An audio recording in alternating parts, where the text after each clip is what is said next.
Hello, and welcome back to Story Time. Today I'm going to continue with my absolute favorite book, Redwall by Mr. Brian Jacques. Chapter 12. At the Church of St. Ninian, Clooney sat in the wreckage of what had once been a pulpit. Redtooth, Darkclaw, Cheese Thief, and Fangburn lounged about at his feet on old burst hassocks. Clooney was in one of his strange moods again. He showed little interest in the captive Vole family, merely ordering that they be kept under guard until he found time to deal with them. Most of his army slept in the choir loft or the lady chapel. The rest were posted on sentry duty outside. Cautiously, his captains watched the warlord.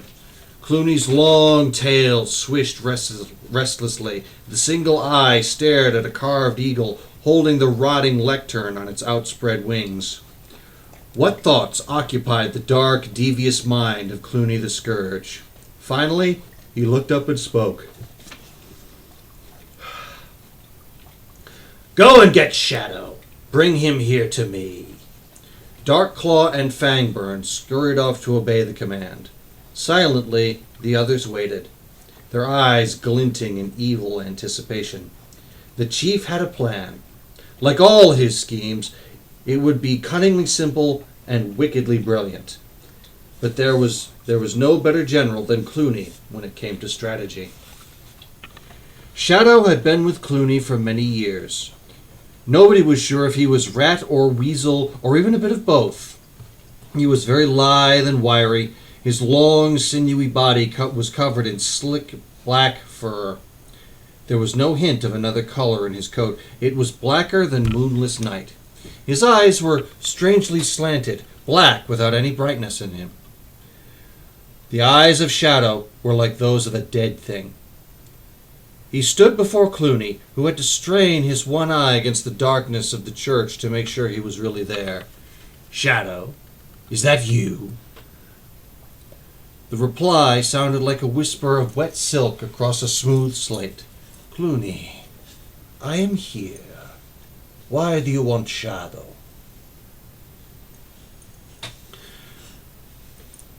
The captains shivered at the sound of the voice. Clooney leaned forward. "Did you see the walls of that abbey today? I was there. Shadow sees all. Tell me true, could you climb them?" "No beast I know of could climb those walls. Except you. Except me." Clooney gestured with his tail. "Come closer, then. I will tell you what must be done." Shadow sat on the top pulpit step. Clooney issued his orders. "You will climb the abbey wall. Many sentries patrol the top of the wall. Take the utmost care. If you get captured, you are of no use to me. There is no point in one alone trying to attack the gatehouse and open the door. It's too well guarded, so forget the gate." Shadow gave no hint that Clooney had inadvertently read his mind. He remained motionless as Clooney continued. "Once you have scaled the wall, make for the main abbey door. Should it be locked for the night, you will use all your skill to open it without any noise. It is vital that you get inside. The first room you will find yourself in is the main one. The mice call it Great Hall. Walk in, turn around, and on the left wall facing you is a long tapestry covered in pictures and designs. Now listen carefully. At the bottom right-hand corner of that tapestry is a picture of a mouse dressed in armor, leaning on a big sword. I want it. Cut it, rip it, tear it out, but get it for me. I must have it. Don't come back without it, Shadow." Puzzlement was written on the faces of the four captains who had overheard the orders. A picture of a mouse? Clooney had never been known as a collector of pictures. Fangburn whispered to Cheese Thief, "Well, what use is a picture of a mouse to the chief?" Clooney heard. He came to the edge of the pulpit. Grasping the sides of the lectern, he had surveyed his small congregation like some satanic minister. Ah, Brother Fangburn, let me explain. I will tell you why it is that you and all your kind will forever remain servants, while I shall always be the master. Did you not see the faces of those mice today? The mere mention of Martin the warrior sends them into ecstasies. Don't you see? He's their symbol. His name means the same to those mice as mine does to the horde. In a different way, maybe. Martin is some sort of angel. I'm the opposite. Think for a moment. If anything were to happen to me, you'd all be a leaderless rabble, a headless mob. So if the mice were to lose their most precious omen, the picture of Martin, where would that leave them?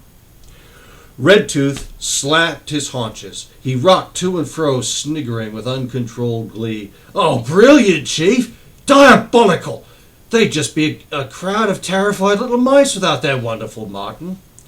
Clooney's tail banged down on the rotting lectern, smashing it into pieces. And that's when we'll strike! The powerful tail lashed backwards, wrapping itself around Shadow's body. He was dragged forward, face to face with his master. Clooney's rancid breath blasted into Shadow's face as he ground out each syllable. Bring that picture back here to me. Do this, and your reward will be great when I sit on the abbot's chair in Redwall Abbey. But fail me, and your screams will be heard far beyond the woodland and meadows. Clooney the Scourge had spoken. Chapter 13. The sun's first rays flung wide at the gates of dawn. The inhabitants of Redwall were already up and about. After breakfast, the abbot issued daily orders. All those not employed defending the abbey would husband the crops and gather in supplies for the larders in the event of a prolonged siege. Young otters collected watercress and fished. Cornflower headed a party of mice to reap the early cereal crops. More youngsters tended the salad gardens. The bright summer morning hummed to the bustle of industrious woodlanders. Ambrose Spike, now sufficiently recovered, sat in the storeroom taking stock. Lots of nuts and preserved berries from last autumn, apples and pears aplenty. Unfortunately, the hedgehog could not check the cellars.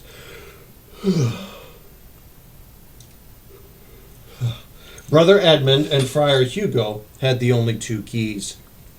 He licked his lips at the thought of barrels of nut-brown ale, strong cider, creamy stout, and the little kegs, the dear little kegs, full of elderberry wine, mulberry brandy, blackcurrant port, and wild grape sherry. You're edge big. Where am I putting these roots and dandelions? Icing up them right heavy. Ambrose sighed wistfully as he attended the two moles staggering under a bundle of dandelions and tubers. Hold 'em little tight as steady, Bill.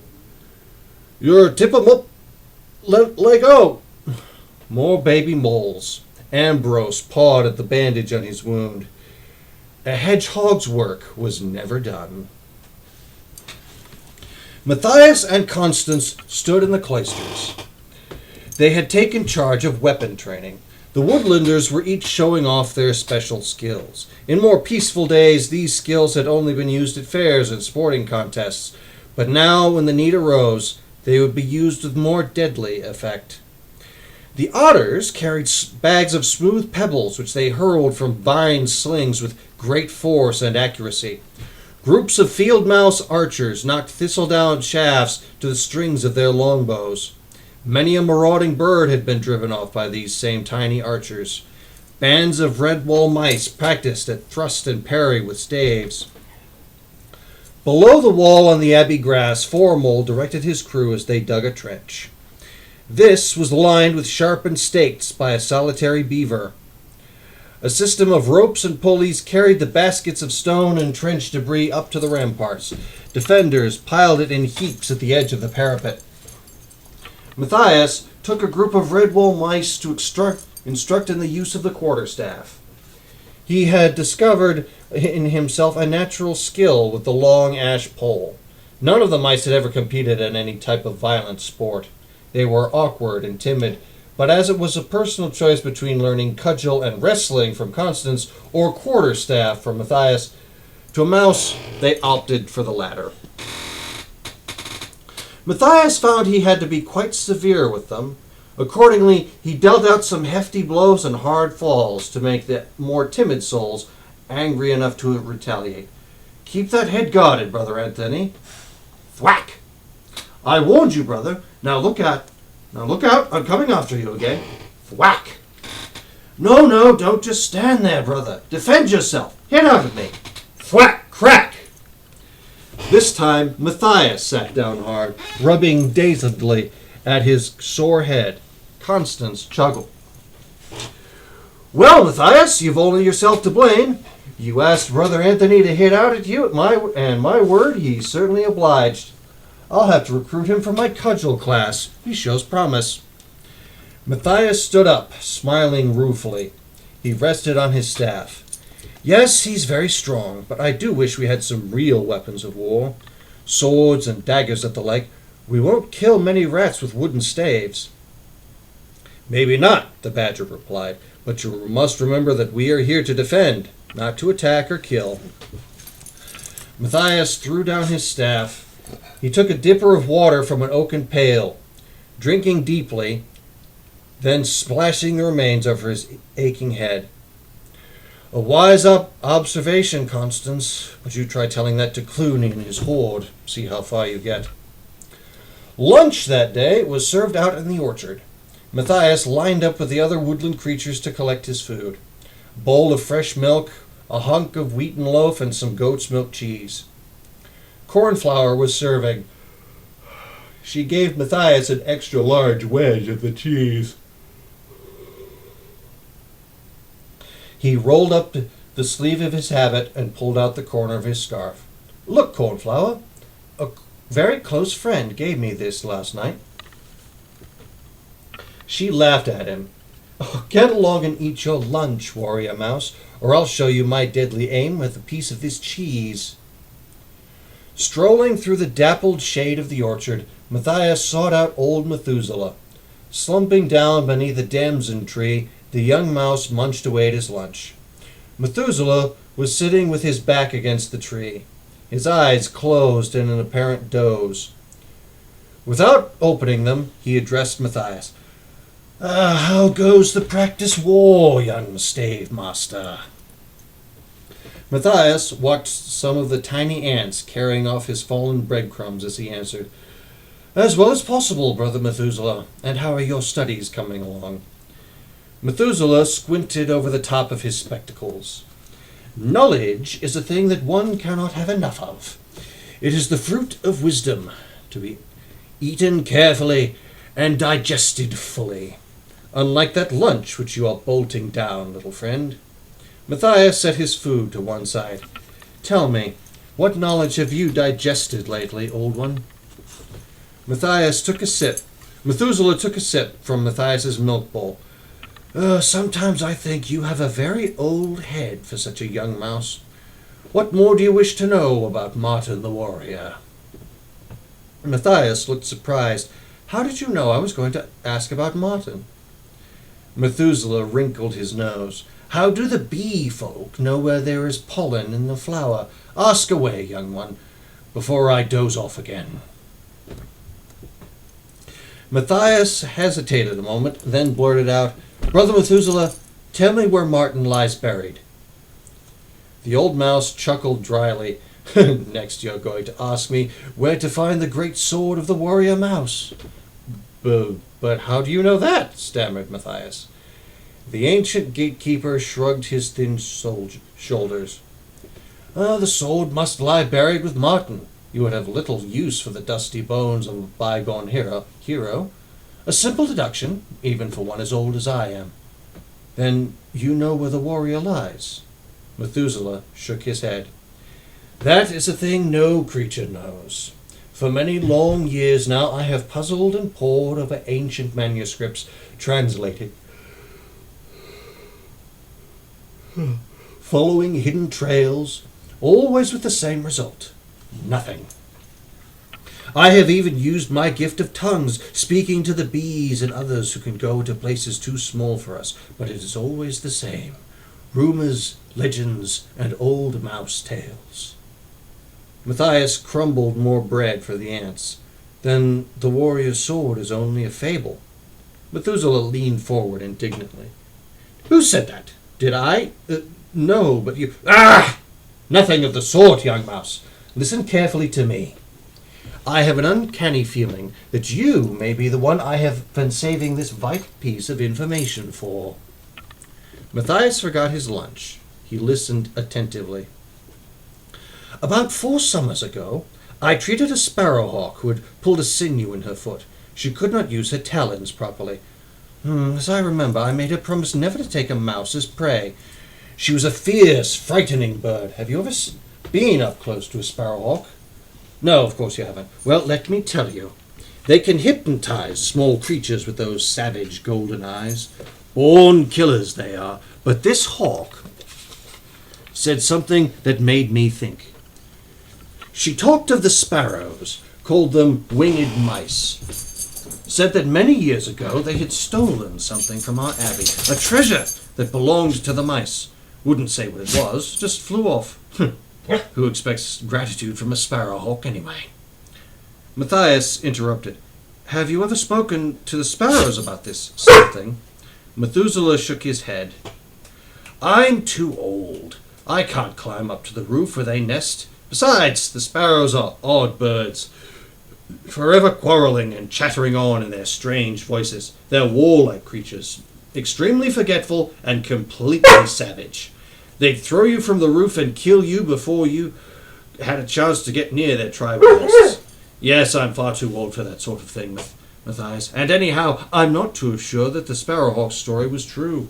Some birds can be dreadful liars when they have a mind to be. Matthias tried questioning Brother Methuselah further, but the warm sun had worked its magic upon the old gatekeeper as he sat in the orchard savoring the peace and tranquility of a June afternoon. This time there was no deception. He was genuinely fast asleep.